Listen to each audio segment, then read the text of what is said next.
O espermatozoide, ele é produzido através de uma célula redondinha chamada espermatócito. Então, lá dentro do testículo do homem tem todo esse aparelho que produz o espermatócito, depois a espermátide e até chegar no girininho aqui, né? Ó. O espermatozoide, antes de ser espermatozoide, ele é uma célulazinha redonda. E esse processo demora em torno de 75, 90 dias quando o homem atinge a puberdade. A produção de óvulos na mulher, ela é mais ou menos igual à produção de espermatozoide, né? Tem lá uma célulazinha redonda que vai dar um óvulo final. Todos os óvulos da mulher se formam num único dia, num único período.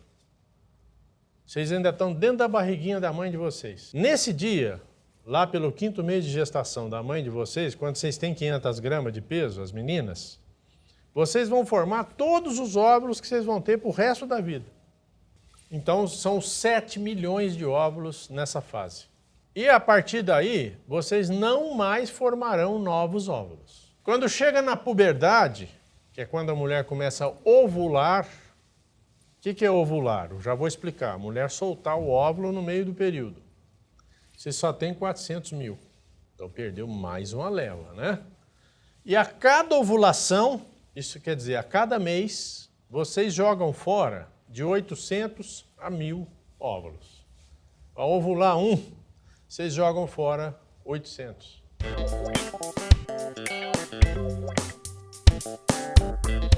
Então vamos começar a falar um pouquinho dos mitos. Vocês já escutaram falar esse mito aqui? Que infertilidade é um problema só da mulher? Até pouco tempo o homem não ia nem no consultório fazer exame. Não ia. Não ia por uma questão, às vezes, assim, de não ir. Fala, não, o problema geralmente é com a mulher mesmo, eu não vou. E isso não é verdade. A gente começou a estudar muito esse problema, né? E a gente percebeu que 35% dos casos, a causa está no homem. No outros 35%, a causa está na mulher. E em 20% dos casos, a causa está nos dois. Em 10% dos casos, a gente não consegue descobrir a causa fazendo os exames corriqueiros aí que existem. Mas que causas que pode ter, né? Por que vai acontecer a infertilidade? Por que a gravidez não vai acontecer? O que vocês imaginam? Bom, se não aconteceu a gravidez, pode ser porque o óvulo não encontrou com o espermatozoide, tá certo? Essa é a causa principal. Mas por que o óvulo não encontra com o espermatozoide? Olha, porque o homem pode produzir nada ou pouco. Imagina um homem que não produz nada de espermatozoide, como é que vai engravidar a mulher? Ou a quantidade que ele produz é muito baixa. Como é que engravida a mulher? Não engravida. Tem um número X que precisa ser produzido. No caso das meninas, imagina aquela tuba lá que vai lá pegar o óvulo. Imagina se aquilo está entupido. Obstrução, ou está muito inflamado. Ou a mulher não tem as tubas, ou retirou as tubas. Como é que a mulher vai conseguir engravidar se ela tem obstrução das tubas? Causado por endometriose ou doenças sexualmente transmissíveis, né? Que a principal causa de obstrução das tubas no mundo hoje, as doenças sexualmente transmissíveis e a endometriose. No caso do homem, né? Por que o homem não produz espermatozoide direito? Ou por que o espermatozoide não está em número suficiente? Ou por que existe ausência de espermatozoide quando o homem ejacula? Varicocele é a causa mais comum. Se olhar o testículo assim por dentro, né, vai ver que é cheio de varizes aqui, né? E essas varizes aumentam a temperatura e não deixam produzir espermatozoide. Por isso que o homem que tem varicocele tem dificuldade, muitas vezes, para produzir espermatozoide. Obstrução do canalzinho, né? Que o homem que fez vasectomia, ele fica infértil. Por quê?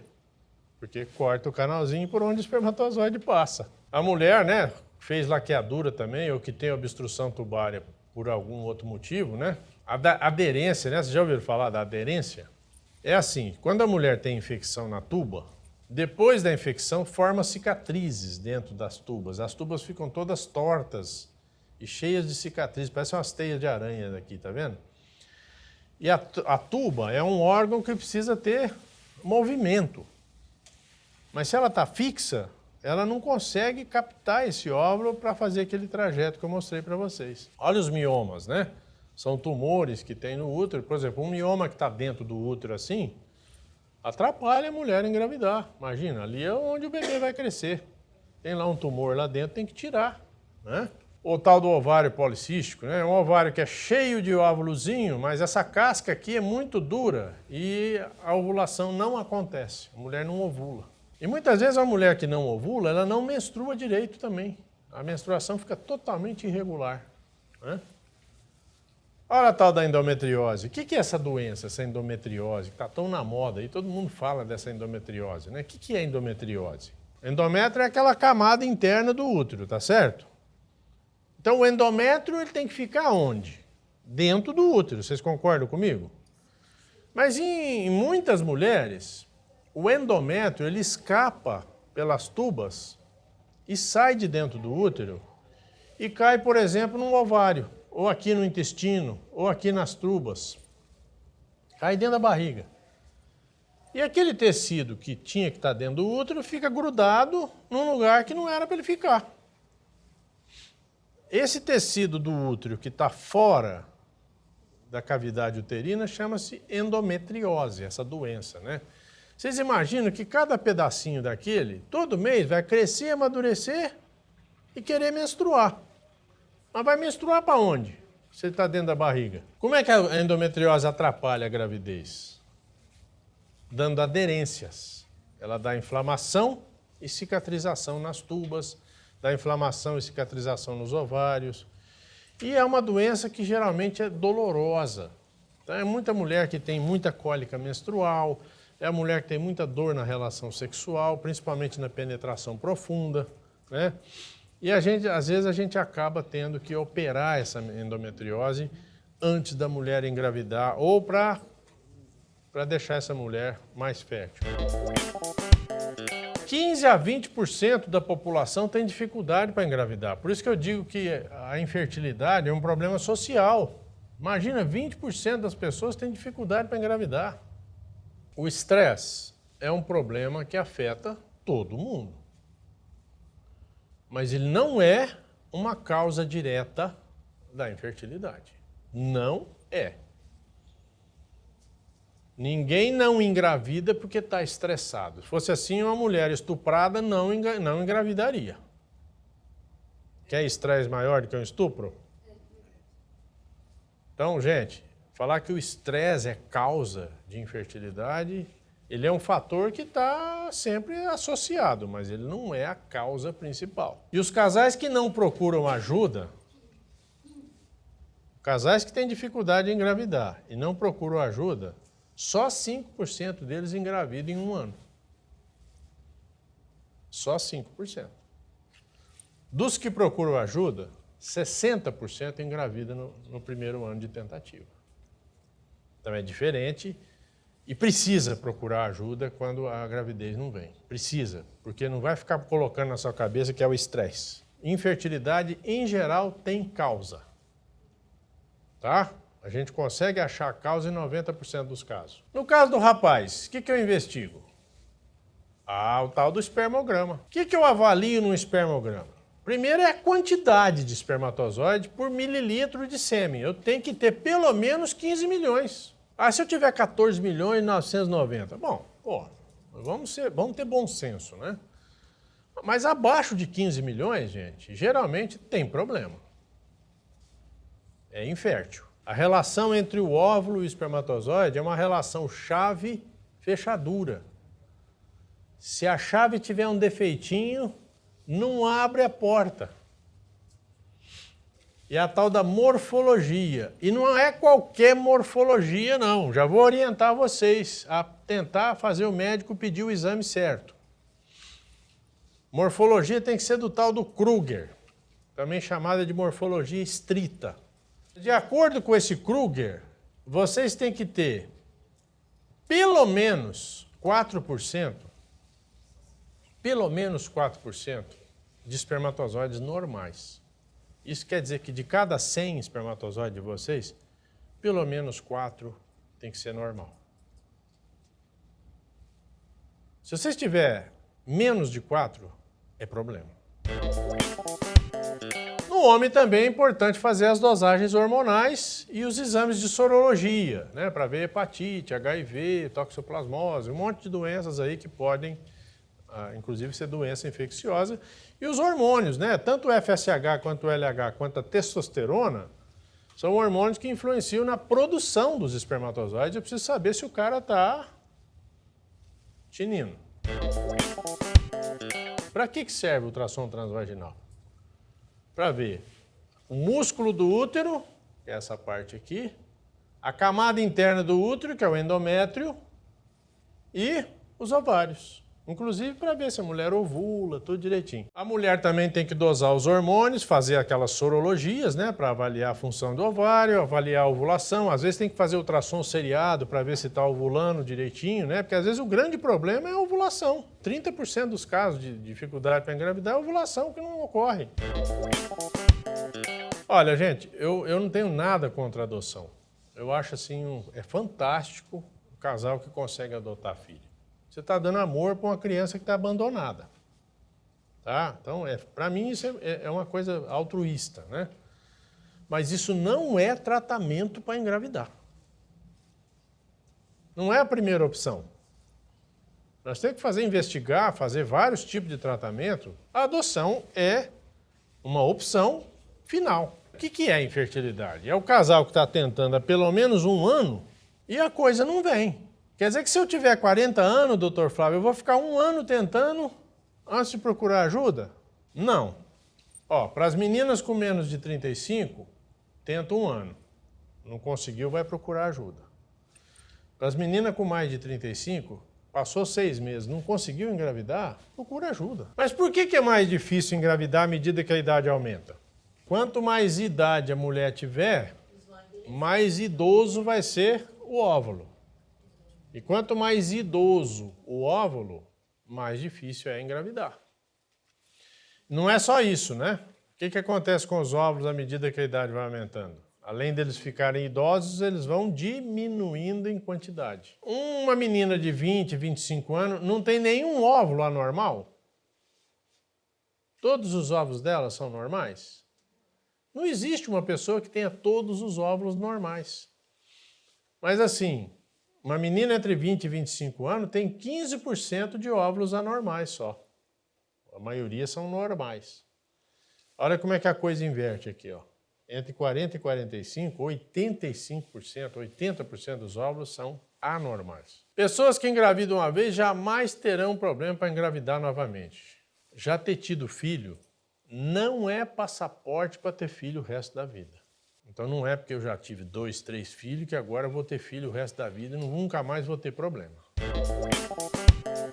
80% dos tratamentos que a gente faz hoje para resolver a infertilidade são tratamentos simples e de baixa complexidade. Às vezes uma menina chega no meu consultório e ela tem problema para ovular. Se eu descubro que o problema dela é falta da ovulação, eu não preciso fazer fertilização in vitro nela. Eu dou um remédio para ela ovular e em boa parte dos casos engravida.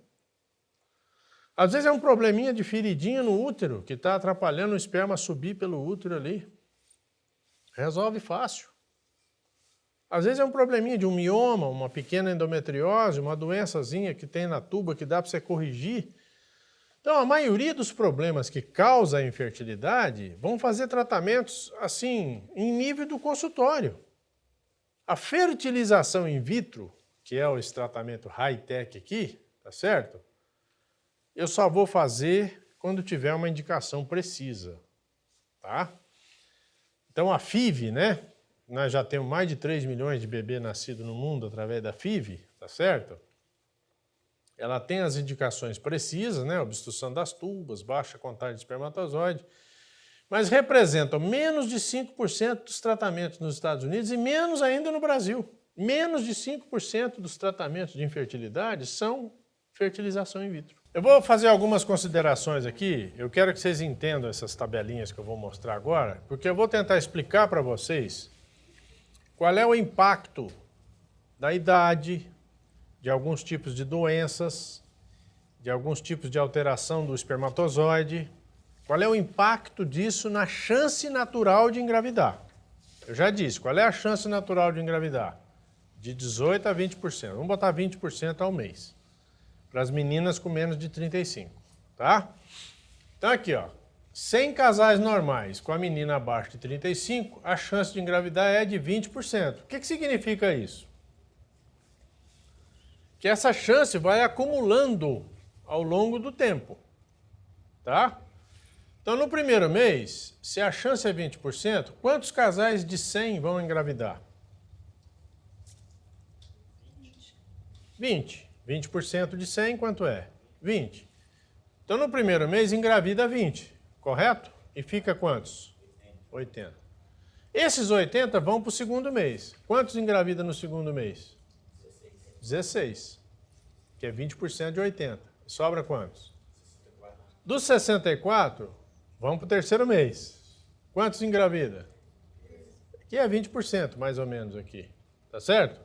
Se eu quiser resumir com vocês, falar assim, um casal normal, que não tem problema nenhum, com a menina abaixo de 35 anos, tentando durante 3 meses, qual é a chance cumulativa de engravidar? Quantos engravidaram? 49. Então com 3 tentativas, em 3 meses, você tem 50% de chance de engravidar. Tá certo? Isso é a natureza. Então não é tão pouco. Mas se eu prolongar isso para 1 ano, esse número aqui, ó, vai em 85 e esse aqui para 15. Quer dizer que depois de 1 ano eu ainda vou ter 15 casais que não engravidaram. E esses aí eu já vou começar a ficar com a pulga atrás da orelha. Se eu prolongar isso para 2 anos, esse número aqui vai para 93 e aqui vai ficar 7. Então vocês entenderam? Assim, 20% de chance de engravidar por mês te dá 50% de chance de engravidar em 3 tentativas. Isso é a natureza. 100 casais, mulher abaixo de 35 anos com endometriose. Essa endometriose aqui pode ser daquela leve para moderada. A coisa é pior ainda. Ó, é igualzinho se uma menina tivesse o quê? 40 anos.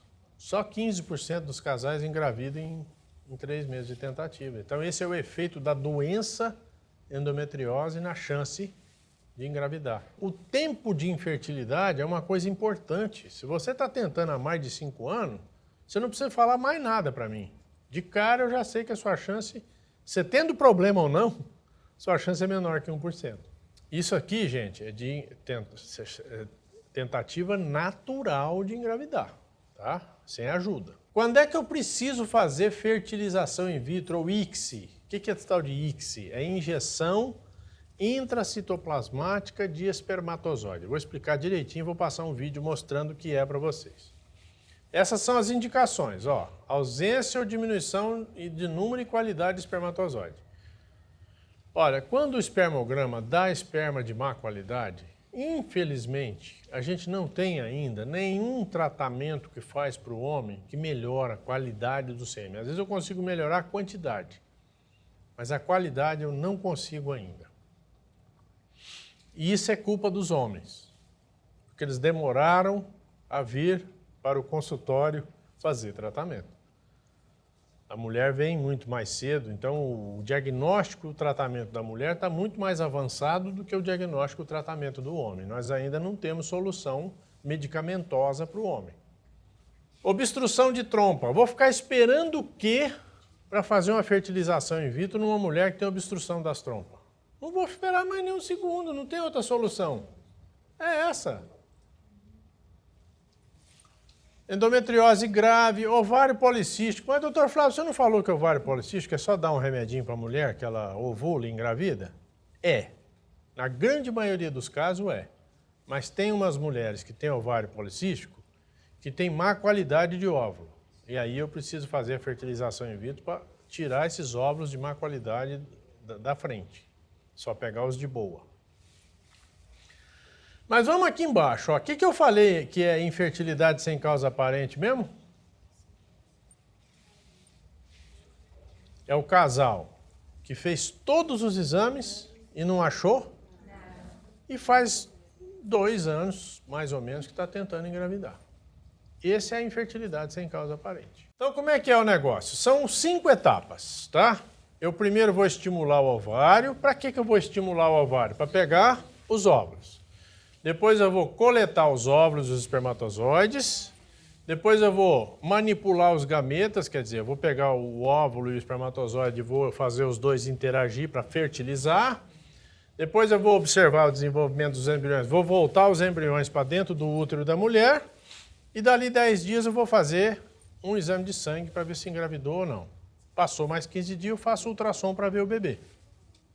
É simples assim. Se eu dou um hormônio para a Bianca, por exemplo, para estimular o ovário dela a produzir vários folículos, eu vou ter vários óvulos. Está aqui, ó. Então, essa hiperestimulação da ovulação é uma coisa que a gente faz de propósito durante a fertilização in vitro para obter vários óvulos. Porque se eu deixar por conta da Jaqueline, por exemplo, ela só iria me dar um, a Cíntia também. Então, essa etapa ela é fundamental. Ela dura uns 10 dias. Vocês vão tomando uma picadinha todo dia lá de um hormôniozinho, que é igual aquele hormônio que eu falei, chama FSH. O FSH vai lá no ovário e faz o folículo desenvolver. O que é o folículo? É a casinha do óvulo. Então dura aí uns 10 dias, né, o remédio que eu uso. Então chegou o momento, depois de uns 10, 12 dias, fazer a coleta dos óvulos. Eu vou com ultrassom transvaginal, entro aqui pela vagina, aqui está o ovário cheio de folículo. Esse ultrassom tem uma agulhinha aqui, ó. Essa agulhinha vai lá dentro do folículo, tá vendo aqui pelo ultrassom? Entrou aqui a agulha, ó, e aspira o óvulo. Então isso aqui murchou. E esse óvulo aspirado vem aqui para dentro do tubo de ensaio. Caiu lá. Eu levo esses óvulos para o microscópio, tá certo? E aqui, ó, eu vou para outro folículo. Aspirei. Esse óvulo caiu aqui dentro, aqui pelo ultrassom, né? Então eu já colhi os óvulos, tá certo? Bom, se eu tiver o sêmen e tiver os óvulos, eu posso fazer primeiro o que eu chamo de fertilização in vitro convencional. O que é isso? Numa plaquinha de Petri eu vou jogar aqui os óvulos, tá certo? Então são vários óvulos, né? Vou lá preparar o sêmen do maridão, que está aqui dentro desse tubinho, vou tirar o filé mignon aqui, pegar só os flecha ligeira, né? Vou colocar esse sêmen junto aqui com os óvulos, né? Coloco 150 mil espermatozoides para cada óvulo. Tá vendo os bichinhos tentando entrar, ó? Aqui entrou um, beleza, fertilizou. Essa é a fertilização in vitro convencional. Se o cara não tiver espermatozoide a hora que ejacula, como é que eu faço? Isso eu chamo de azoospermia, quer dizer, é a ausência de espermatozoide. Esse cara não iria engravidar a mulher dele nunca. Mas é assim, de cada 100 homens que ejacula, 4 não têm espermatozoide quando ejacula. Dos 4 que não têm espermatozoide quando ejacula, 3 têm espermatozoide ou naquele epidídimo ou dentro do testículo. Só um que não vai ter espermatozoide de jeito nenhum mesmo, eu vou ter que usar sêmen de doador. Mas para 99% dos homens, para aqueles 3 que não têm espermatozoide, mas têm no testículo, eu vou lá buscar o espermatozoide dentro do testículo. Aqui são os aparelhos que a gente utiliza, né, para fazer a tal da ICSI, que é a segunda forma de fertilização in vitro que existe. Quando eu vou fazer a ICSI, eu vou colocar o espermatozoide dentro do óvulo, não vou deixar ele entrar. Então o que a gente faz hoje? A gente pega o espermatozoide e introduz ele dentro do óvulo, ou seja, a gente garante a fertilização. Aí o que acontece então? Depois que forma o zigoto, né, no dia mais 1, esse zigoto vai dividir, tá certo? E vai formar, ó, ele vai dividir no dia mais 2 e vai formar 2 células, tá certo? Depois de 2 células, ele vai para 4 células, tá certo? Esse é o desenvolvimento embrionário. Depois de 4 células, ele vai para 8, já no dia 3, né? Ó, tá vendo as células bonitinhas, iguaizinhas? Depois ele forma uma mórula, que é, vamos dizer, parece uma amora, é uma maçaroca de células aqui, né? E finalmente essas células vão começar a ir para a periferia para formar o que eu chamo de blastocisto, né? Ó, entra um pouco de líquido aqui, isso aqui vai ser a placenta, isso aqui vai ser o bebê. É o blastocisto. E esse blastocisto, ele sai da casquinha para poder implantar no útero. É o que a gente chama de hatching. É uma palavra em inglês que significa chocar. O nosso embrião, o embrião humano, ele choca. Antes de grudar no útero, ele sai da casquinha e gruda. Como é que eu faço a transferência do embrião? Eu ponho ele dentro de um catéterzinho de borracha, introduzo dentro do útero e jogo eles lá dentro do endométrio, lá na camada interna do útero, né? Tem esse preparo todo aqui, não precisa de anestesia, já a captação dos óvulos precisa de anestesia, tá? A mulher dorme para poder coletar os óvulos. E aí eu introduzo esse catéterzinho dentro do útero e solto os embriões aqui dentro, né? Aí eu começo a dar um pouquinho de progesterona, depois da transferência, e dali 10 a 12 dias eu faço o teste de gravidez. Eu vou falar rapidamente dessas 3 coisinhas aqui, ó. Existe um tal de diagnóstico genético pré-implantacional. O que é isso? Isso é uma tecnologia onde eu analiso esses embriões no laboratório do ponto de vista genético. O que quer dizer isso? Eu sou capaz de descobrir se aquele embriãozinho que está lá dentro tem alguma doença ou não, principalmente quando vocês sabem qual é. Então, dá para saber se meu filho vai ser doente antes de colocar o embriãozinho na barriga dela? Dá. Então, se eu souber qual é a doença que ele está pesquisando, eu vou lá e acho nos embriões, antes de colocar na barriga dela. Uma outra coisa que está ficando comum é pesquisa de síndrome de Down, essas doenças genéticas mais comuns, principalmente nas meninas que estão lá próximas dos 40 anos, né, onde isso é mais comum, de procurar se os embriões têm essas alterações antes de colocar dentro da barriga, né? Então, fazendo esse diagnóstico genético pré-implantacional aí, eu consigo chegar num diagnóstico genético. Então, tem um aparelhinho que ele põe uma luminosidade em volta do embrião assim, e ele marca o desenvolvimento, ó. Então, aqui você vai ver cada célula nova que formar, você vai ver o formato dela e o tamanho. E se ela é simétrica, se elas são do mesmo tamanho ou não. Você vê a simetria do embrião, inclusive aqui você mede a quantidade de DNA no próprio desenvolvimento do embrião. Que através desse equipamento, eu sei se ele é viável ou não.